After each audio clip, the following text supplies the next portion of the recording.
You'll notice that what I'm talking about today is called joy, lasting happiness in a changing world. So many times I hear from people about how difficult it is to be happy and how impossible it is to be joyful.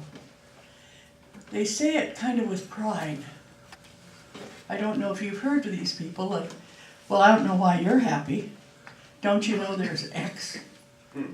Whatever that X is. And that X could be absolutely anything. Because I've had people say, and I'll give you an example. A woman came in to see me one time and she said, that's it, I've had it, I can't live anymore, I'm going to kill myself. And I said, okay, is there a particular reason? And she said, do you see this haircut? What did you do, Regina? I didn't do it. No, she does good job. And this woman was so appalled by the way her hair looked.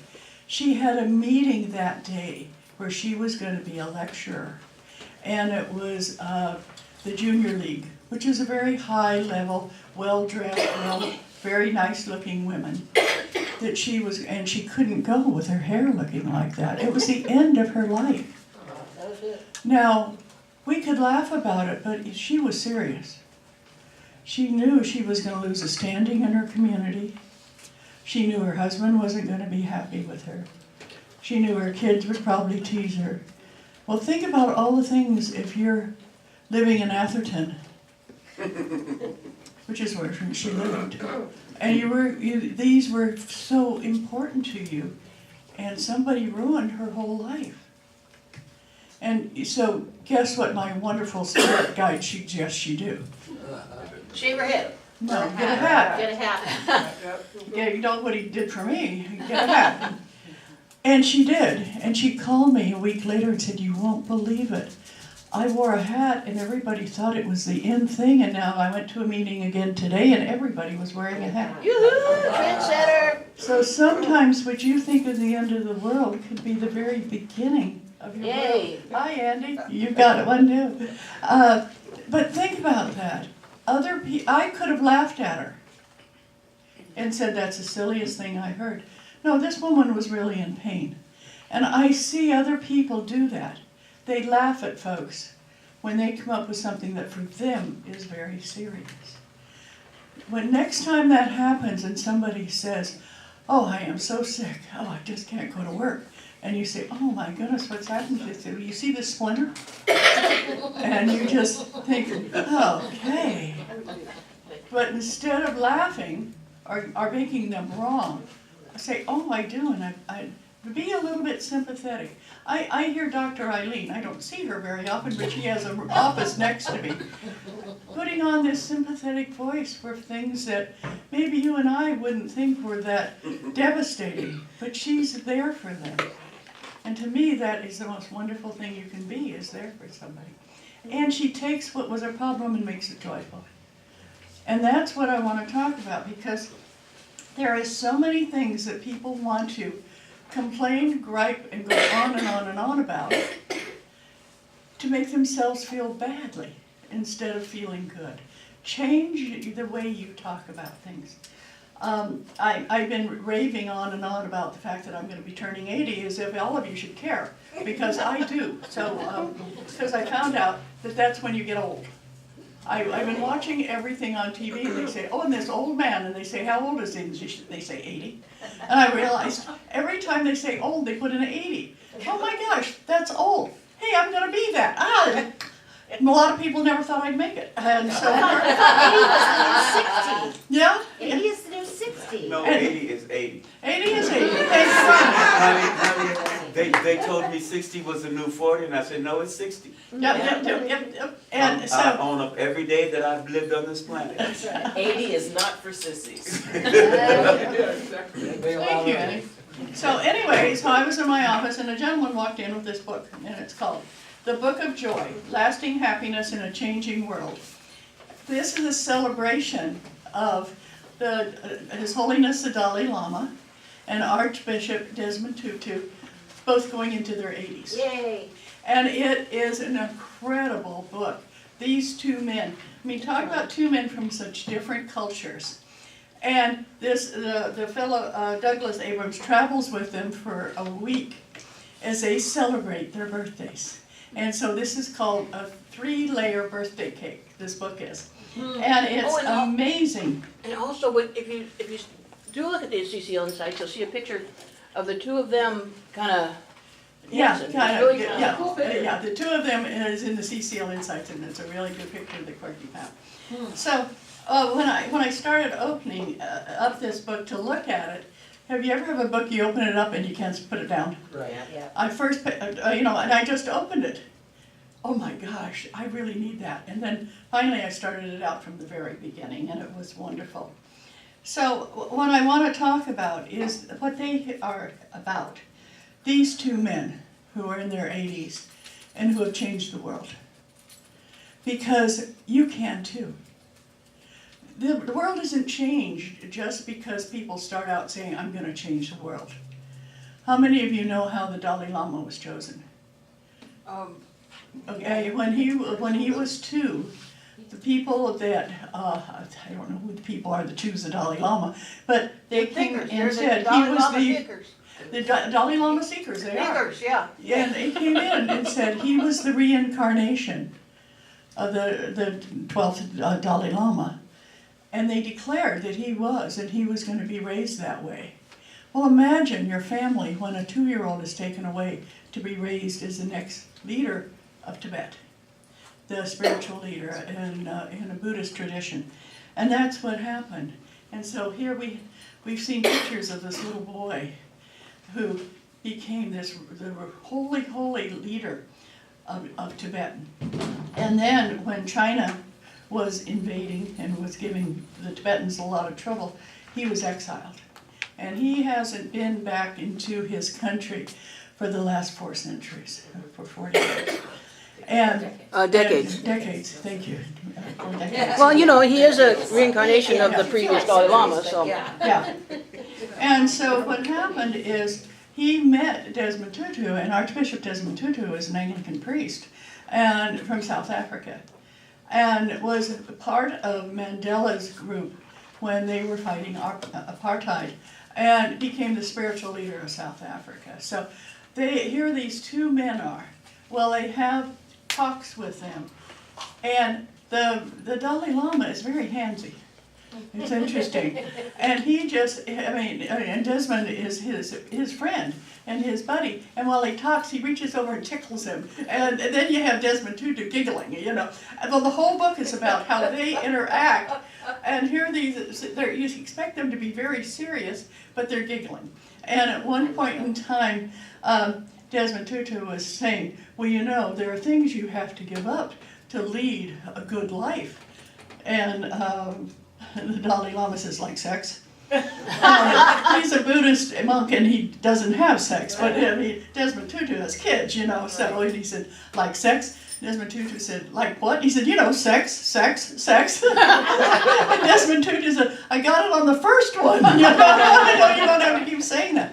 And he said, well, I was more thinking like food. That there's some food you have to give up, and not the food itself, but too much food when you get into gluttony. And the interviewer said at the same time, the Dalai Lama was starting on his 3rd helping of pudding. So it's that type of book. It's really interesting. But the touching and the giggling of these two great leaders for being around them, I think we forget that.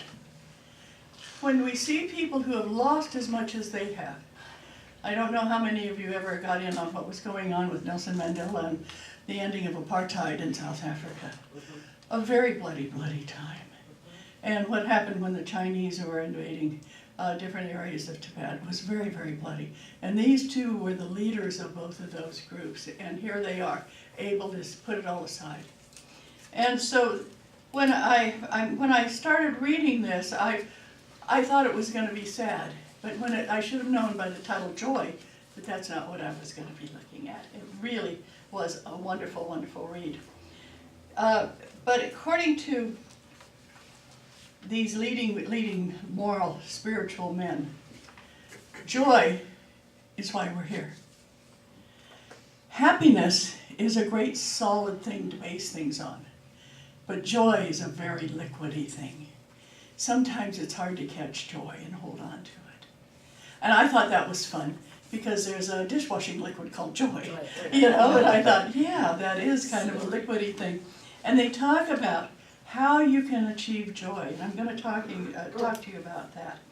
Because as we look at this 3-layer birthday cake that they have celebrated here in this book, you'll find that there are so many things that you hadn't thought of as meaning happiness or joy, and that's what we're going to be talking about. The book is, the first layer of the book is talking about how to live in joy when others are suffering, when there's crushing defeat going on in the country. And how you do that is you let loose in your head all those thoughts of terror and horror, and you release it unless you can do something to help. But if you can't do something to help, holding on to the pictures doesn't do you any good. How many of you have seen a movie or heard some news and you get those pictures in your head and you hold on to them? What good is that doing you? It's not. In And fact, this it's is not about detrimental. you being selfish, it's about you handling what you can handle. And sometimes if it's your next door neighbor and you've just found out something horrible, you can go next door and help. Or whether it's your community, you can help. But if it's a country and something's going on, it's way across the ocean, there's not much you can do but pray. And that's one of the things they said that we can do, is to pray, to release a lot of those things that we're thinking about. Because both of these men talk about peace. They both won the Nobel Peace Prize, you know, and so that how to bring about that peace. And the second layer is based on it. Joy is a thing in your brain. They've got scientists who've done this wonderful, wonderful studies on what is joy. And the brain actually creates it. And it was created from the moment we were born, that being joyful. And one of the most joyful things they talk about is when a woman has a baby. You think of all the pain, you think of all the suffering, and you all think, but when they first hold that baby, there is in their brain, there's a place that opens up joy. And so I thought, well, isn't that interesting? You don't think of that. And I think that's why you don't hear women every day complaining about how bad childbirth was, because they have that place in their brain that opens up. Okay, and the third is being joyful about life, seeing life from a different aspect and looking at it through joy. When Dalai Lama was talking about it, he said, too much self-centeredness, too much thinking about yourself is a source of your suffering. Think about that. How many of you have ever been really upset about something and something else comes along and you have to think about that? And then you went, well, why was I suffering? Why was I so worried about what was going on? If it could be changed in just one moment. I don't know how many of you get the CCL Insights and you read Magic's Morsels, but sometimes I'm going through kind of a difficult time and all of a sudden I read one of the morsels and I go, wow, look at that. It changes my whole attitude. Thank you. And thank you so much, Magic, for that. Yeah, thank you. Yay. Thank you. Wonderful. And when you think of that, we need to take care of ourselves.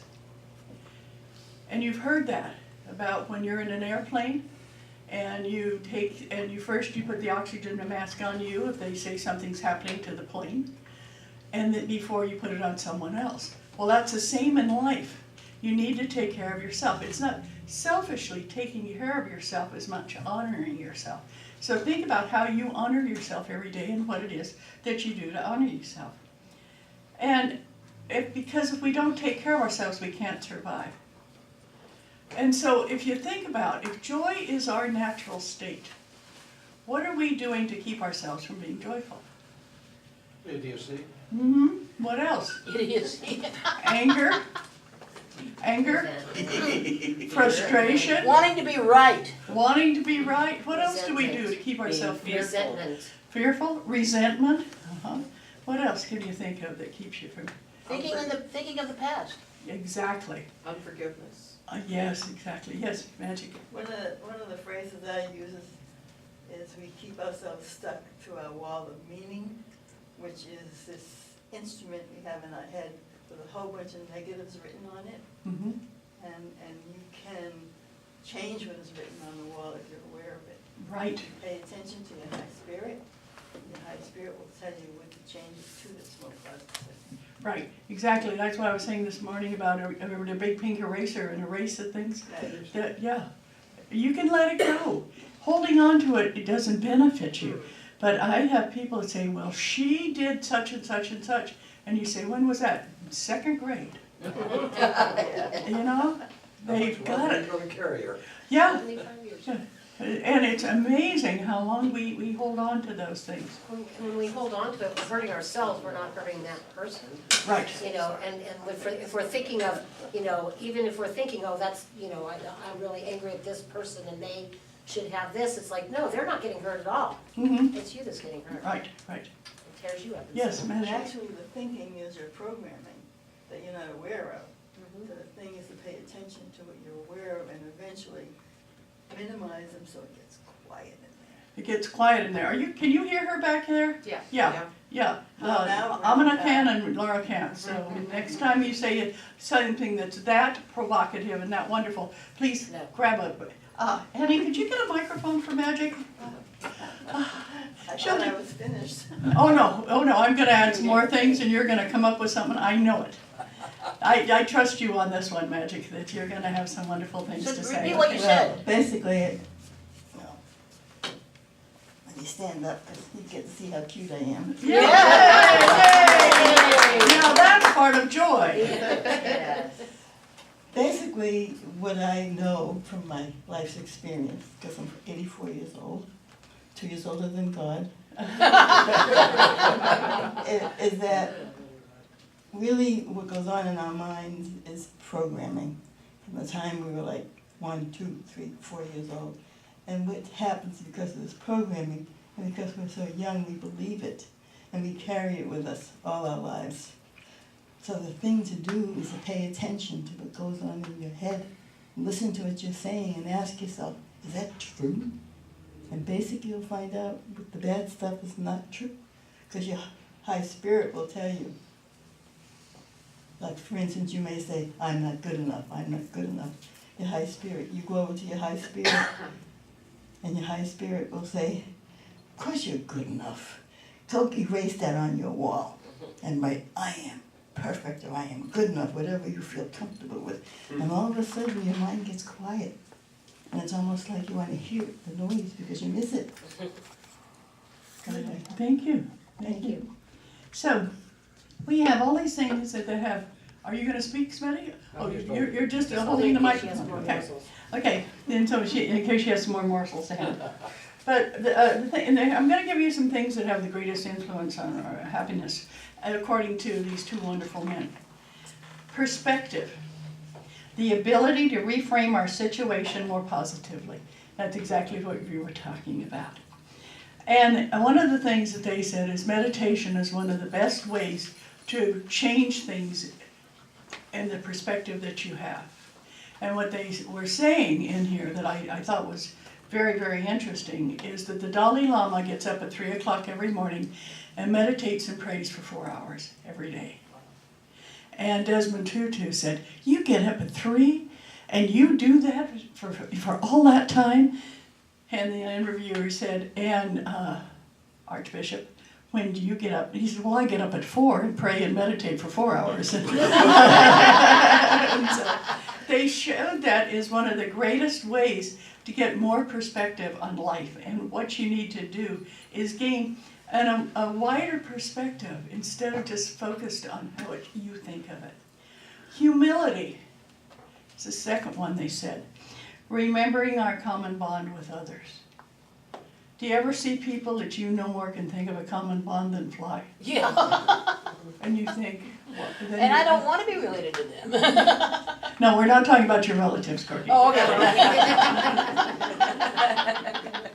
But let yourself feel love and appreciate all those who contribute to who you are and who you support in your life. And hopefully everybody who comes to CCL feels loved and supported. Okay, because you all are. And you know how I know that? Because I want you all to stand up.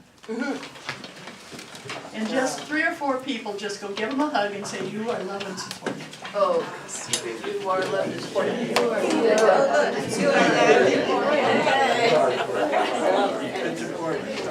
I'm gonna go this way. Trick you on the chair.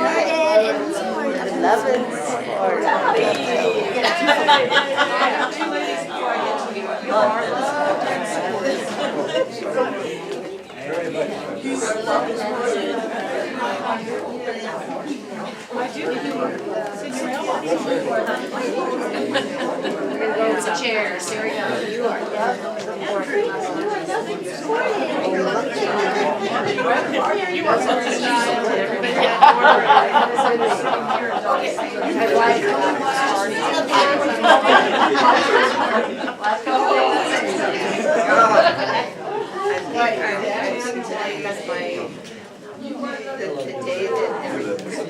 Oh, all the laundry is done, huh? No, the laundry isn't No, done. that's what I mean, there's no laundry left.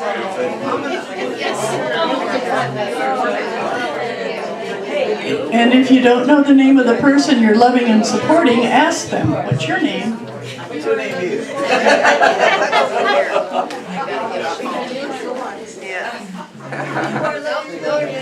You are loved and supported.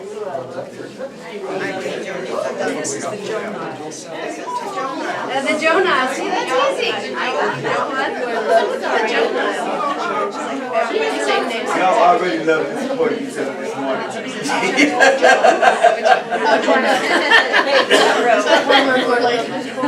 Don't go any further. Yeah, my red leg. Can I share as well? Yes, and Joan is going to share something. Yes, Joan. Grab the mic. Smitty has the microphone. Okay, Smitty. Oh, Mike is over here. Oh. Smitty, how'd you do that? I didn't even see you. I don't know if that's true. Magic sitting to your left. Yes, He's Joan. military, we know how to do things very quietly. Covertly, you too. Oh, good, yeah. Stealth microphone's going on. Yes, Joan. When my mother turned 80, I volunteered to get her a license plate with some kind of saying on it. And I suggested getting her a Yosemite license plate. She said, oh, I'll think of something. So time went by and she came up with LOVN8OS. I said, what's that about? She said, love in the 80s.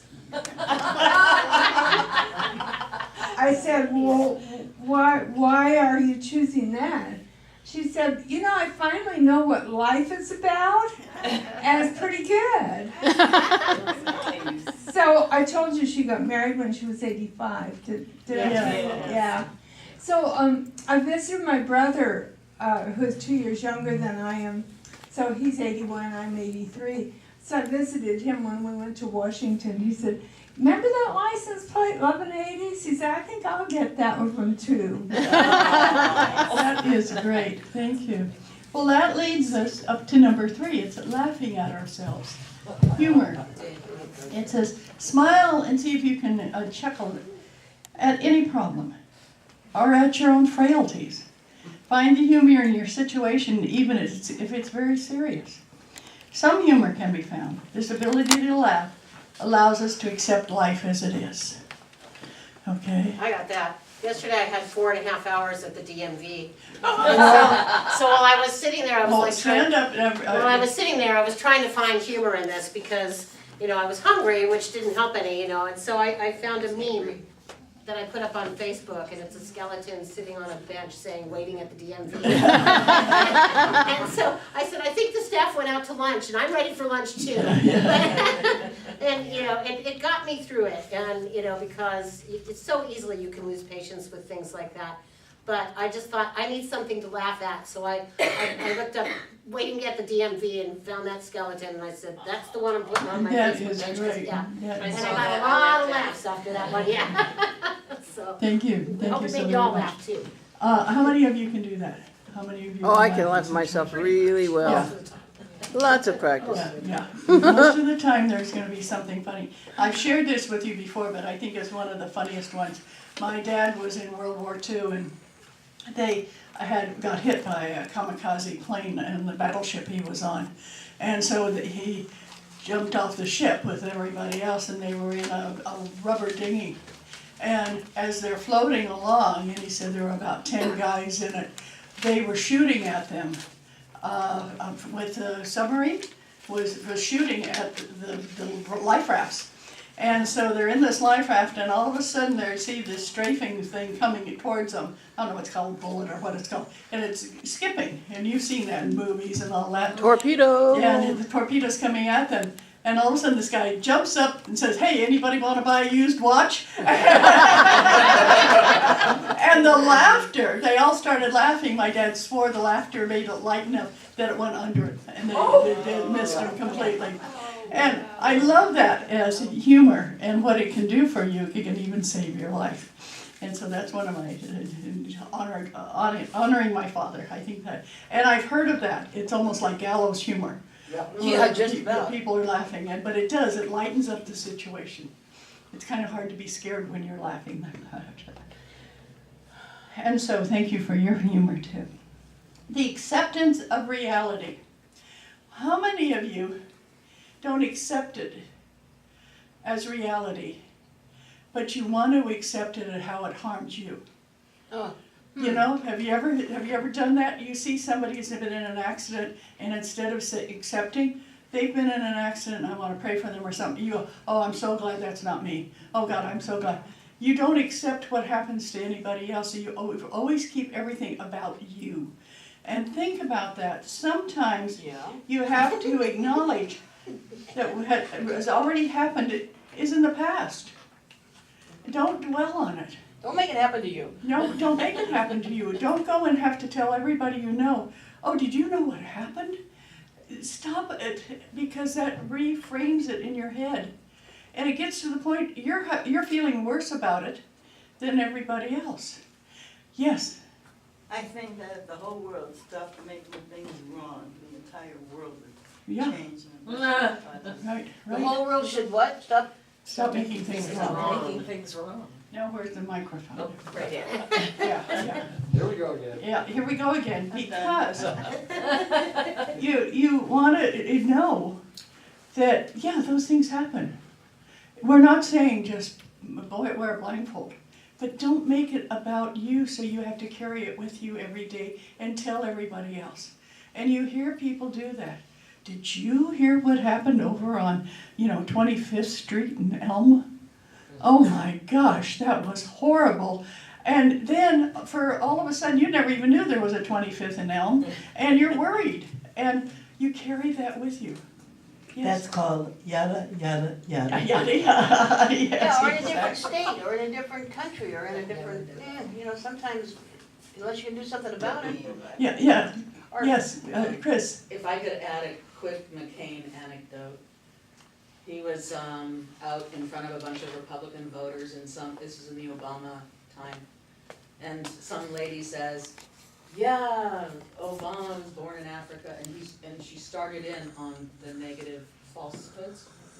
And John McCain just said, look, he's a good family man, he's an honest person, I just have disagreement with fundamental ideas. And to not take the bait and to not fall into the pit that's being presented, but again, to be a model, a template of goodness and respect and the kinds of presentation that I think we want to hold on to over time. And the think each one of us. Republican audience clapped at that point, after he said that. Clapped and cheered, because they knew he was right and was speaking the rightness for the nation. Well, and that's what we have to look at. And not, it's really easy to say, well, so-and-so did such and such. Let's look for the rightness in whatever it is, and whoever does it. Sometimes that is just, people get caught up in negativity, where those people can't do anything right. It doesn't make any difference who those are. You can put any color, you can put any race, you can put any religion on those people. And if you realize that we're those people, okay, there's no distinguishing. God did not say, you're gonna go to the left and you're gonna go to the right. God said, you are all my children. And so when we think about that, so, but along with humor, do you know what else I found out about 80? That is so unique. Are you ready for a little bit of trivia? I was reading an AARP, and it said women have better orgasms after 80. So make sure you get laid. Donnie's party. So, yeah, thank you, Courtney. You can get laid at Dottie's party. I think that's a good idea. But I read that and went, now where am I going to put that into my sermon? You did it. Under humor, that's where it goes. Okay. The other one, next one, number 4, is acceptance of reality. We've talked about that, about accepting what happens. But there are 4 things that you can think about. Telling your story, not somebody else's story. Naming the hurt. If you feel hurt, name it, but don't blame it on somebody else. Okay? Other people don't hurt us. We allow what happens. Very, very seldom, unless they've got a gun or a knife or something and they're hurting you. But they quite often don't. And always grant forgiveness. Especially when somebody is doing something. When they pull out in front of you on the freeway. I don't know a single driver that says, there's Doti Boon and I'm going to ruin her day by pulling out in front of her. I don't see that happening. So just accept what's going on and then forgive it. Yes, Corky? Oh, and that, ruin your whole day. It's like something happens and you say, oh, now the whole day's ruined. Oh my God, how could you do that to yourself? What if something good happens? Then but it's already ruined, and so you can't appreciate it. Yeah. Let it go. Let it go. You're going to do Frozen? Don't I look like Anna? And one of the biggest ones is to renew or release a relationship. Don't hold on. If you're upset with somebody, tell them you're upset and negotiate it. Either say, okay, I don't think we should be friends anymore, or I think we can hug and make up. But don't just hold on to it. That just becomes that little bit of cancerous stuff within you that keeps growing. It doesn't go away. So figure out, yes. And that's where you have to look out for yourself first. Mm-hmm. And I prefer the word rational selfishness. Oh, very good, Smitty. Thank you. Because in order to be truly selfish, you have to be rational. Right. And I'm coming first. Well, thank you. Yeah. Okay, the next one is gratitude. Okay, I want you all to think of a couple of people you're grateful for. Just close your eyes. Just a couple? You can think of a whole group. But just think of a couple of people that you've got a gratitude for and name them. And what I want you to do is just name them out loud. And you don't have to do it so everybody can hear. But I'm grateful for Corky and Amina and Judy and Annie and Eileen and Andy. And I'm grateful for everybody who was here today. And I really thank them very much for joining us. And grateful for my son Bob and for his coming back into my life. And grateful for so many people that I know and love. Yeah. How does it feel to name the people that you're grateful for having in your life? That there's gratitude for them. Yeah. It really, doesn't it make it more, you're more aware of having those people? And what about compassion? Okay, are you ready for this? I want everybody to put your hand on your heart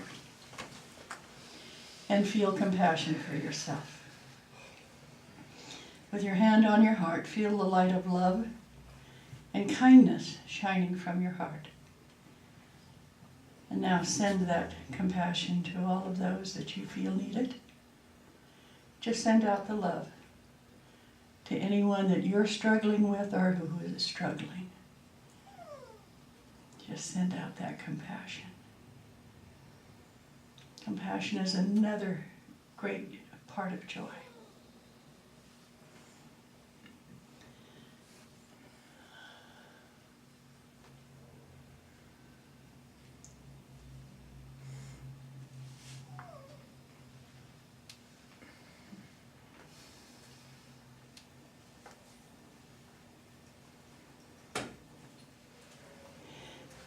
Do you have any idea what the last one is to bring joy into your life? Generosity. It's that concern for others, and where we feel the most joy when we can help. Think about how you feel when you can help somebody. And it doesn't necessarily mean it's with money. It could be with time. It could be with energy. It could just be sending them something on email. But when you are generous with who you are, it makes you feel good. And this is another one they studied. There's a place in the brain. It's called generosity. That it lights up. When you do something that you feel generous, that little light just lights up in your brain. These are things that scientists have proven brings about a joyful space and a joyful time.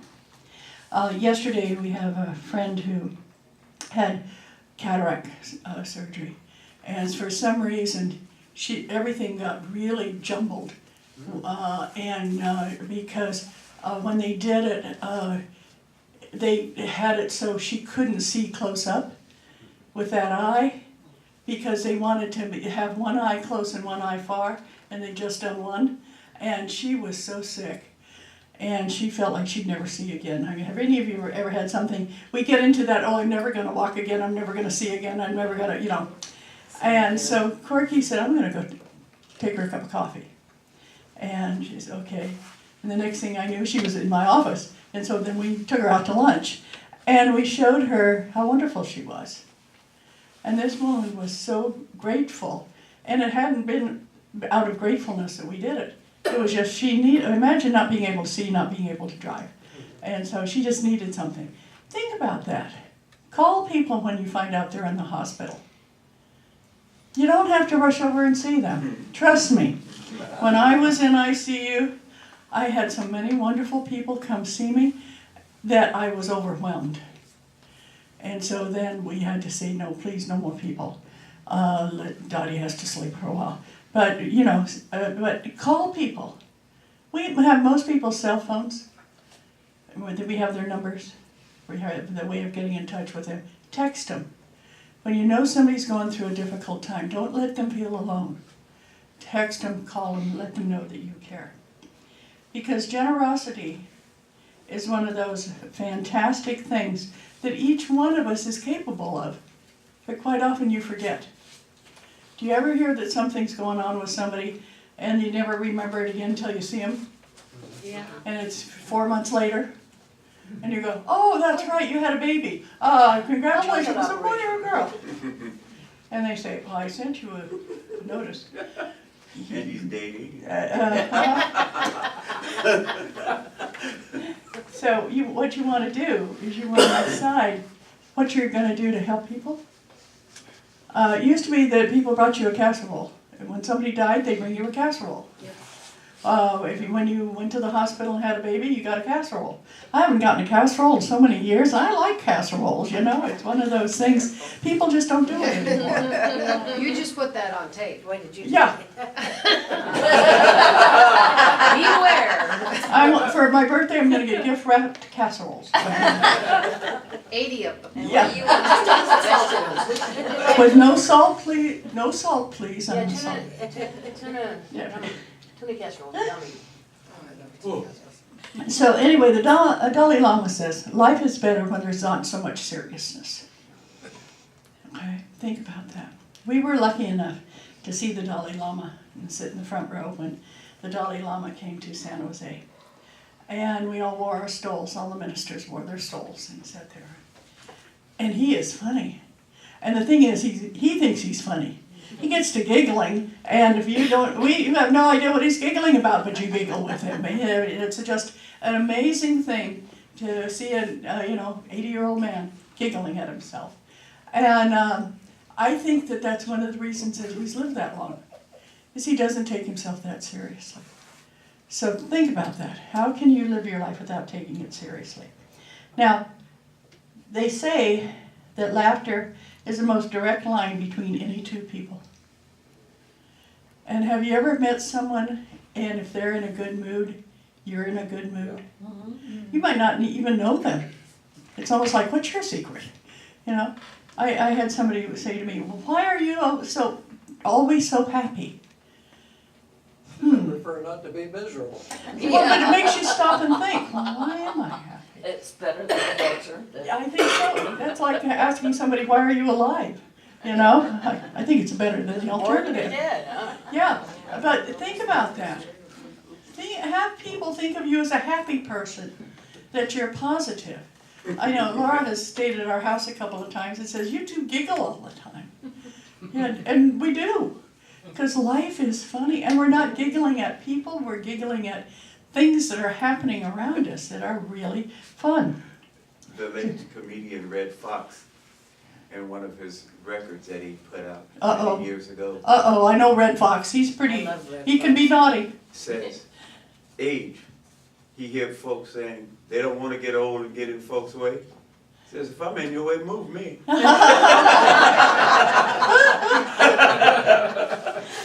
like that. Thank you. Thank you so very much. Okay. Well, I think that's about it. One more Now, thing. oh yeah. Just about the time I got my mind all straightened up, my body fell apart. I can identify with that. Yeah. Yes, Joan. I belong to a Toastmasters group that is largely non-native speakers. So I have a new guy that's come from Taiwan, and he was telling about going to the DMV. It reminded me when she told about it. He had to get his license. It was too expensive not to have a license and live in this area. He went an hour before they opened. He was there all day. He met everyone, and people kept saying, why are you here? And he explained he was new to the country and he was trying to get his license. And he came out of there, he said, he got out of there at 5 o'clock, okay? So he was there like an hour before, so 7 to 5, a long time. He said, I felt more welcomed at the DMV than anywhere else I've been. I said, that is a subject for a humorous speech. Yes, it is. Yes, it is. Well, when Corky first started Toastmasters, you went to one meeting and won the prize? Yeah, they asked me to go to the contest and talk to them about it, because I did my introductory, and it was talking about Bakersfield and how hot it was and how you could fry an egg on the sidewalk and make the muffins in the glove box and that you could have the whole and fry the bacon on the manifold and they thought that was funny. I said, and then when it's foggy, you can stick your finger in your eye and never see your finger. It's so foggy. So You're laughing. I grew up there. Good old Bakersfield. and Tulare and Marseille. Yeah, those wonderful times. Yeah, and for as hot as it got, it was frozen there when it got cold. Yeah. They did not play either way. No? No. Well, I think we're ready to do a donation. Remembering generosity is going to make you feel better. And, you want to